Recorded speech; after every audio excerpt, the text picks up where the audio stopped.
동남아시아는 커다란 발전 잠재력을 가지고 있는 지역입니다. 지정학적 장점 외에도 자원도 풍부하며 무엇보다도 매우 젊은 인구의 나라들로 이루어져 있죠. 이들이 현재의 가난과 후진성을 벗고 발전해 나가려면 제거해야 할 가장 중요한 걸림돌이 뭘까요? 저는 이 지역에 만연한 부패의 문제를 해결하는 일이라고 생각합니다. 부패란 무엇입니까?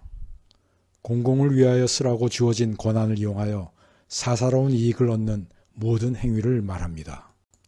물론 우리 사회도 부패의 문제에서 자유롭지 못합니다만 동남아의 부패는 사회 전반에 깊이 뿌리내리고 있는 만성적인 현상입니다. 필리핀의 마르코스 이멜다 부부의 축제는 유명하지요. 이멜다의 3,000켤레 신발 이야기는 저널리즘을 통해 너무 잘 알려져 있으니 생략하겠습니다만 그들의 딸 아이미와 아들 봉봉 마르코스는 여전히 필리핀 정계에서 활약하고 있습니다.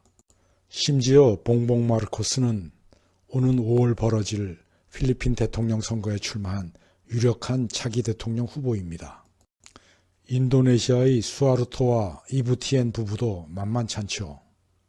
31년간 독재 정권을 유지하며 어마어마한 재산을 빼돌렸습니다.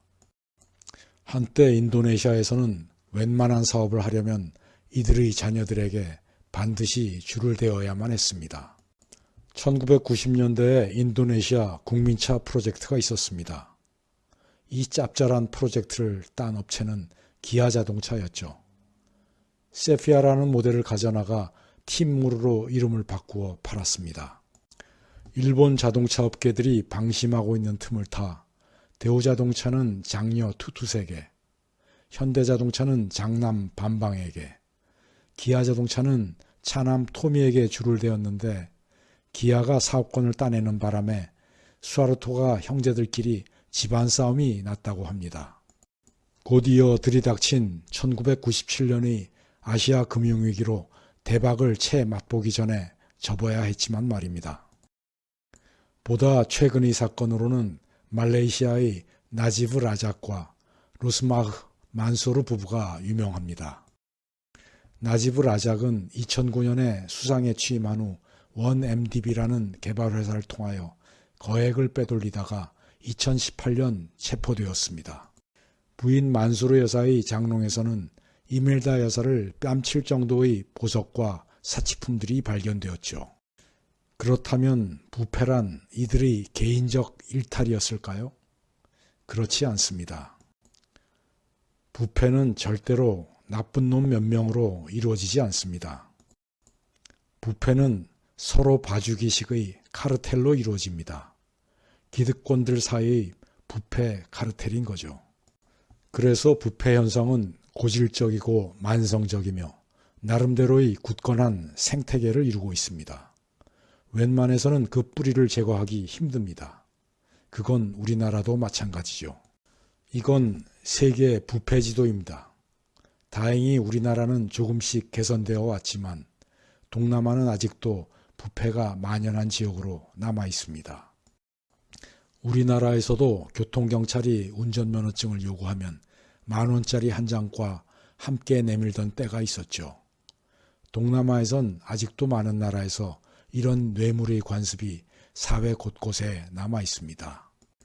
트랜스퍼런시 인터내셔널이라는 NGO가 있습니다. 이 단체에서 매년 CPI, 즉 부패 인식 지수라는 걸 발표하고 있는데요. 조사 대상인 180개국 가운데 동남아 주요국들은 대부분 하위권에 위치하고 있습니다. 수하르토와 마르코스의 역사에서 아직 크게 벗어나지 못했다는 말이지요. 특히 최근 시장 경제를 도입한 라오스나 캄보디아의 부패 상황은 심각합니다. 가장 열악한 폐쇄국과 북한과 비슷한 수준의 부패 지수를 보이고 있습니다. 왜 이들의 부패 상황은 쉽게 개선되지 않는 걸까요? 그건 한마디로 권력계층이 부패를 없애려는 의지를 가지고 있지 않기 때문입니다. 여기서 싱가포르의 사례를 살펴보겠습니다. 싱가포르는 동남아에서 예외적으로 스칸디나비아 국가들과 나란히 가장 부패 없는 깨끗한 나라로 평가받고 있는데요. 싱가포르이 원래부터 그랬을까요? 천만의 말씀입니다. 싱가포르는 중국 하층 노동자들이 몰려들어 만들어진 마약과 도박과 매춘이 창궐하던 범죄의 도시였습니다. 오죽하면 영국인들이 신시티, 범죄 도시라고 불렀을까요? 이런 도시를 부패 없는 깨끗한 도시로 만든 건 리쿠안유와 그가 이끄는 인민행동당의 철저한 반부패 정책 덕분이었습니다.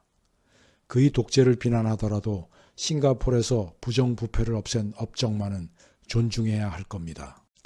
그의 반부패 정책은 너무나 간단합니다. 첫째, 공무원들에게 민간 기업보다도 많은 충분한 급료를 지불했습니다. 그리하여 국민을 위한 봉사 같은 헛소리가 아닌 효율과 능력으로 무장된 관료 조직을 만들었죠. 그 대신이 중요한데요. 아무리 작은 부정이라도 부패의 혐의가 드러나면 즉시 매장을 시켰습니다.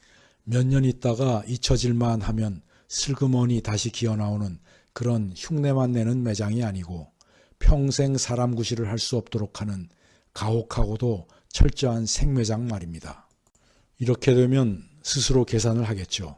어마어마한 리스크를 지고 부정한 돈을 받을 것이냐, 아니면 충분한 보상을 받는 정치가나 관료로서 일생을 보낼 것이냐. 싱가포르의 반부패 정책은 이토록 단순한 것입니다. 사실은 부패가 덜한 유럽 국가들도 근본적으로 같은 정책을 취합니다. 태어나길 더 깨끗하게 태어나서가 아니라는 말이죠. 하지만 다른 동남아 국가들은 이런 간단한 정책을 실천할 수 없습니다. 왜냐고요? 부패의 카르텔이 너무나 거대하고 뿌리 깊기 때문이죠.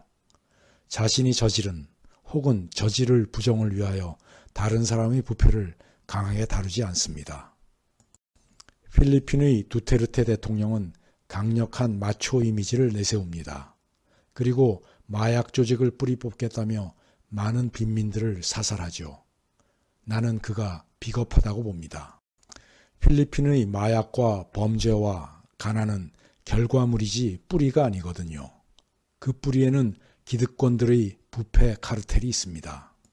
부패 카르텔에는 손대지 않고 힘없고 가난한 마약 운반책들에게 총질을 하는 것으로 필리핀의 문제를 해결할 수 있을까요? 아마도 필리핀은 앞으로도 부패와 빈곤이 만연한 나라로 남아있을 겁니다. 2022년 5월에 벌어질 차기 대통령 선거에 두테르테는 출마하지 않기로 했답니다. 그 대신 그의 딸 사라 두테르테가 부통령으로 출마합니다. 그럼 그녀와 러닝메이트로 나서는 대통령 후보는 누구일까요? 다름 아닌 페르디난드 마르코스 전 대통령의 아들 봉봉 마르코스입니다. 놀라운 게 그들의 지지율이 전임 부통령인 레니 로브레도나 우리가 잘 아는 복싱 챔피언 파퀴아오에 비하여 압도적으로 높다는 겁니다.